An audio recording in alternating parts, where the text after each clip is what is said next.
Kwanza tumeongeza wizara mbili. Sasa badala ya kuwa zile 18 za awali, sasa tutakuwa na 20. Na kwa kweli si kwamba tumeongeza kwamba mpya kabisa.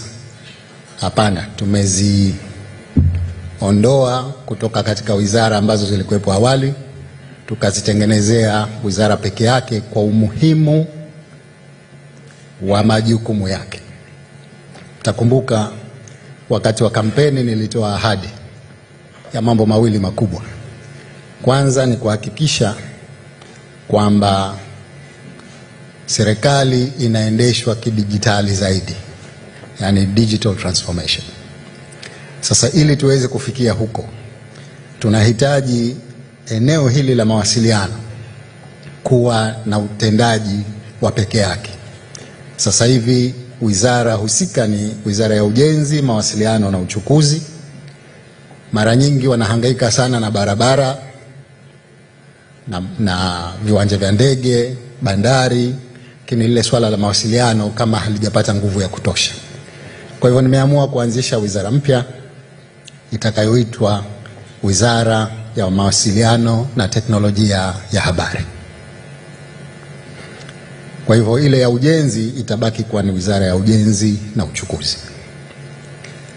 Wizara ya pili ambayo napenda niitilie mkazo ni wizara ile yetu iliyokuwa ni ya Kazi, Uchumi na Uwekezaji, au Ofisi ya Rais, Kazi, Uchumi na Uwekezaji. Ilikuwa ina mambo mengi. Ndani yake kulikuwa kuna masuala ya kazi, masuala ya uchumi, masuala ya uwekezaji, masuala ya uwezeshaji wananchi kiuchumi.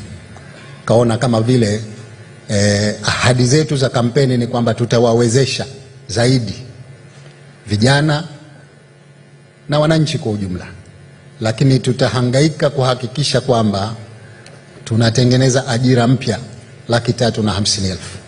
Ili kazi hii itimie, nimeona ni vyema niigawe wizara ile kutengeneza mbili.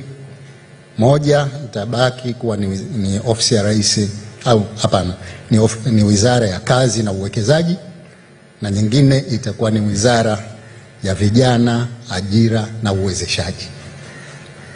Lengo langu ni kuhakikisha kwamba tunashughulikia changamoto ya ajira kwa vijana na kuwawezesha wananchi wa makundi yote kiuchumi.